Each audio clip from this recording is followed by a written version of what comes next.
एक बार की बात है, देर रात एक गांव में एक शराबी व्यक्ति अपने घर जाने के लिए किसी सवारी का इंतजार कर रहा होता है। तभी वहाँ अचानक घंटी बजाते हुए एक रिक्शा वाली आ जाती है। वो बहुत ही सुंदर होती है। अरे वाह, इतनी सुंदर रिक्शा वाली, आज तो मैं इसी के रिक्शा में घर जाऊंगा।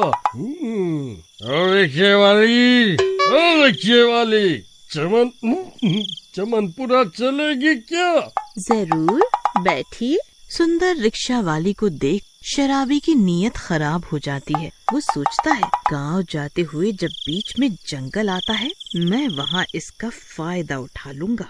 थोड़ी देर बाद जब वो भी जंगल में पहुँच जाते हैं। रानी, कहाँ इस भारी जवानी में रिक्शा चला रही है?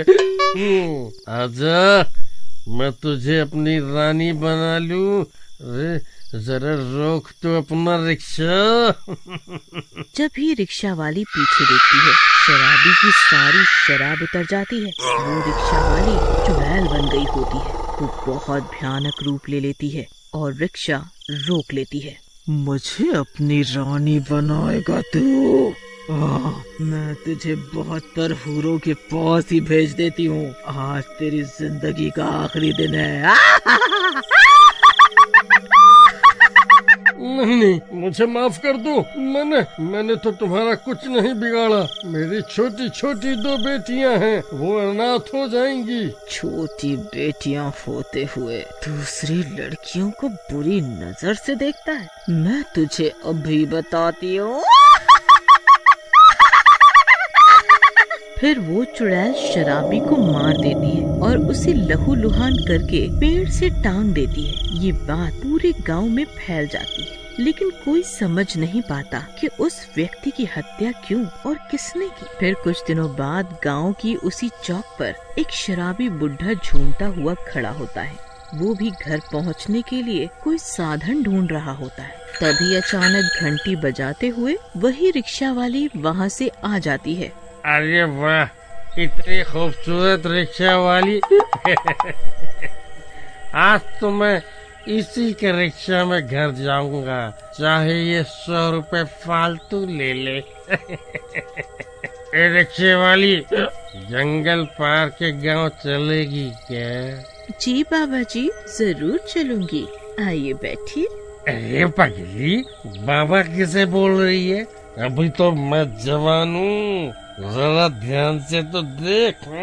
उस बुढ़े की नजर भी रिक्शा वाली को देखकर खराब हो जाती है। वो भी सोचता है, जैसे ही ये रिक्शा वाली बीच जंगल में पहुँचेगी, मैं इसका फायदा उठा लूंगा। फिर जैसे ही वो जंगल के बीच पहुँचते हैं, शराबी बुढ़ा उसको तंग करने के इरादे से अपने हाथ से उसका कंधा पकड़ लेता है। ये देखकर चुड़ैल को बहुत ज्यादा गुस्सा आ जाता है और वो भयानक रूप में आ जाती है।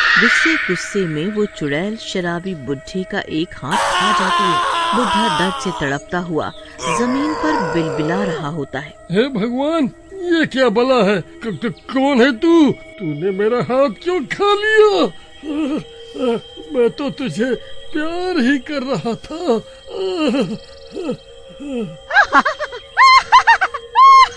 बुढ़े, आशीर्वाद देने की उम्र में तुझे प्यार सूझ रहा है? तुझे शर्म आनी चाहिए। अभी तो मैंने बस तेरा हाथ खाया है, अभी मैं तेरी जान भी लूंगी, जैसे मैंने पहले उस शराबी के लिए थी।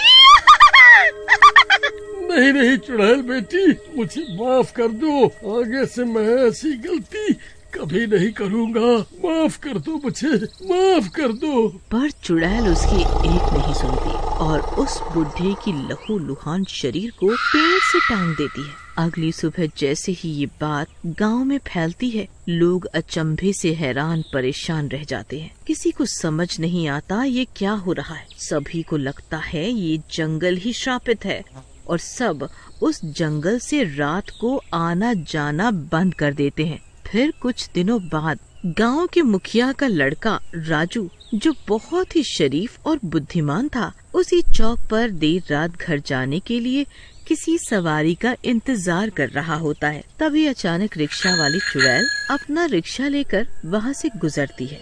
सुनिए, क्या आप उस तरफ जा रही हैं? क्या आप मुझे गांव में छोड़ देंगी? जी हाँ, जरूर, बैठिए। फिर वो रिक्शा वाली राजू को लेकर वहाँ से चल देती है। राजू को रिक्शा वाली को देखकर बहुत दया आती है और वो उससे पूछता है, सुनो बहन, क्या तुम्हारे घर में कोई नहीं है जो तुम्हें इतनी रात को रिक्शा चलाना पड़ रहा है? अगर कोई ज्यादा मजबूरी है तो मुझे बताओ, अगर मैं तुम्हारी मदद कर सका तो जरूर करूँगा।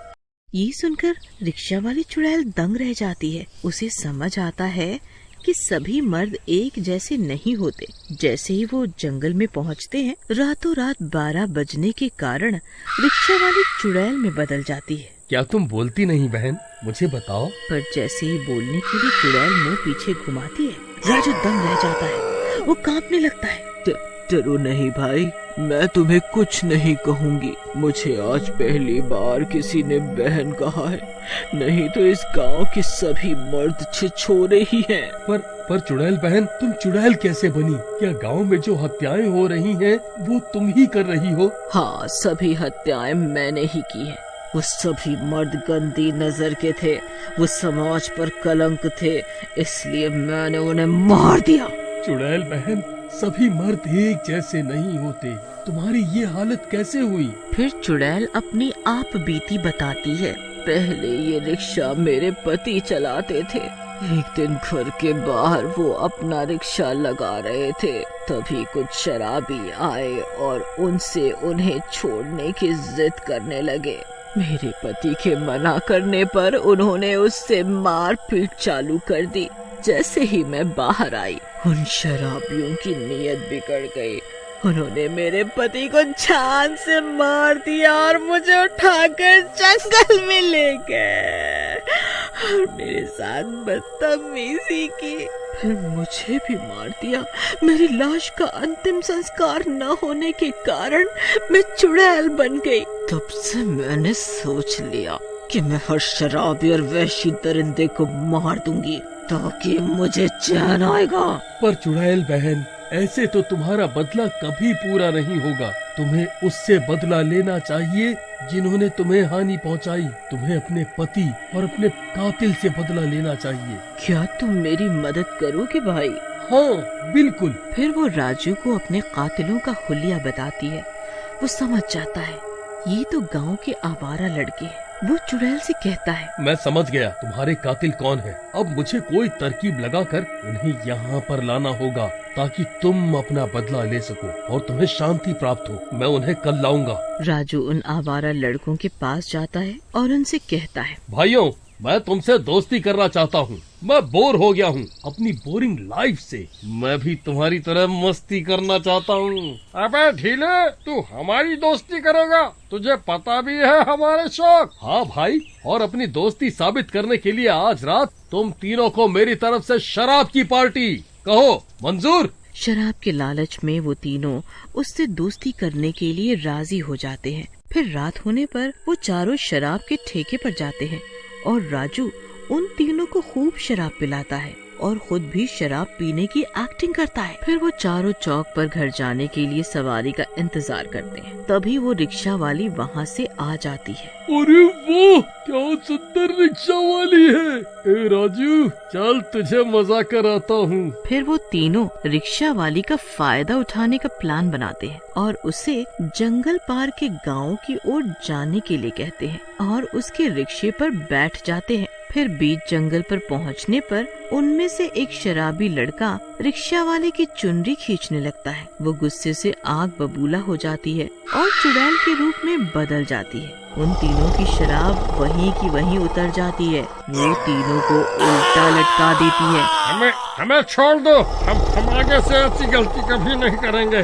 क्या तुम भूल गए? मैं वही हूँ जिससे तुमने बदतमीजी की थी और यही इस जंगल में मार दिया था। आज मेरी आत्मा को शांति मिलेगी। शुक्रिया राजू भाई मेरी मदद करने के लिए। तूने हमें धोखा दिया। तू हमें धोखे से यहाँ लाया था कि ये चुड़ैल हमें मार सके। तू तो दोस्त कहने के लायक नहीं है। अच्छू, बुरे कर्मों का बुरा ही नतीजा होता है। तुमने जो किया है वो भुगतना ही होगा। फिर वो चुड़ैल उन तीनों की गर्दन काट देती है और राजू का शुक्रिया अदा करती है। उसके बाद उसकी आत्मा को शांति मिल जाती है और वो स्वर्ग चली जाती है।